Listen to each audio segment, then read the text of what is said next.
రమ్య, ఇదిగో తల్లి కాఫీ. పొద్దున్నుంచి ఆ డబ్బా ముందే కూర్చొనున్నావు. కళ్ళు కింద నల్లచారలు వచ్చేసి కళ్ళు పాడైపోతాయే.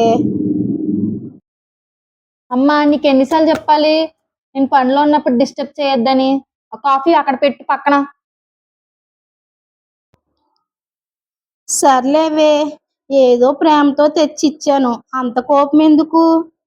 అయినా ఈ సిటీ ఉద్యోగాలు ఏందో, పొద్దున్న లేదు రాత్రి లేదు, ఎప్పుడు కూడా బిజీ బిజీగా ఉంటారు.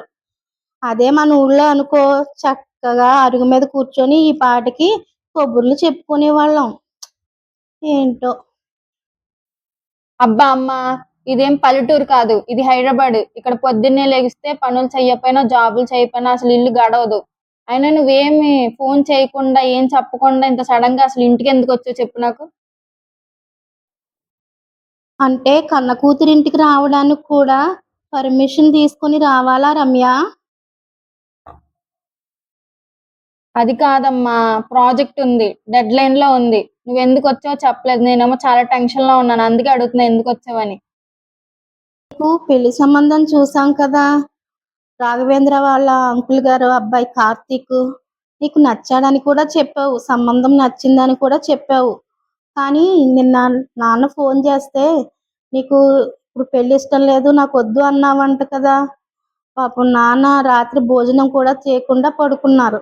అందుకే ఏంటో అడుగుదామని వచ్చాను. నాకు తెలుసు నువ్వు ఎందుకు వస్తావని, నాకు తెలుసు. అసలు కార్తీక్ ఏమన్నాడు తెలుసా? పెళ్ళయ్యాకంట నేనంటే వాళ్ళ ఇంట్లో వాళ్ళందరినీ చూసుకోవాలంట, ఉద్యోగం చెయ్యొద్దంట. నేను జాబ్ తెచ్చుకోవడానికి ఎంత కష్టపడ్డాను, ఎంత చదువుకొని ఎంత కష్టపడ్డాను, నువ్వెంత కష్టపడ్డావు, మనం కష్టపడిందంతా వేస్టా? అలా అన్నాడా? ఆ ముక్క నాతో చెప్పొచ్చు కదా తల్లి. చెప్తే ఏం చేస్తావమ్మా? కాంప్రమైజ్ అవ్వమంటావు. ఆడపిల్ల ఆడదానికి కాంప్రమైజ్ అవ్వాలి తప్పదంటావు. నీకంటూ నీ లైఫ్లో నువ్వేమైనా చేసావా? ఎప్పుడు మా కోసం డాడీ కోసం అలా కాంప్రమైజ్ అయిపోతూనే ఉన్నావు. నీకంటూ నీ కోసం ఏమైనా చేసుకున్నావు నువ్వు? అసలు ఏం చేసుకోలేదు.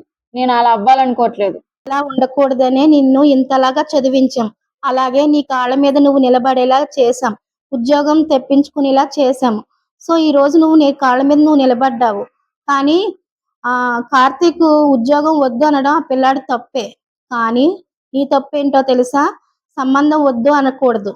నువ్వు కార్తీక్తో ఉద్యోగం చేస్తాను అన్న విషయాన్ని ఖచ్చితంగా చెప్పావా?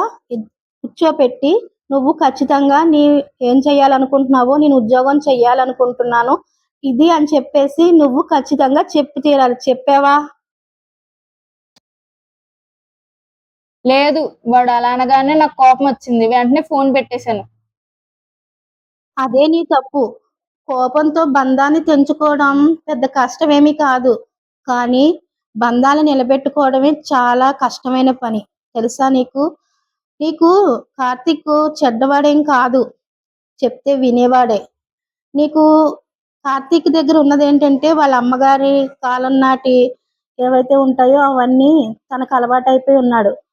నువ్వు కూర్చోపెట్టి నీ గురించి అంతా, నీ అభిప్రాయం ఏంటి అన్నీ చెప్తే వింటాడు. ఐఎమ్ సారీ అమ్మా, కోపం వచ్చి టెన్షన్లో నీ మీద అరిచేశాను. సారీ.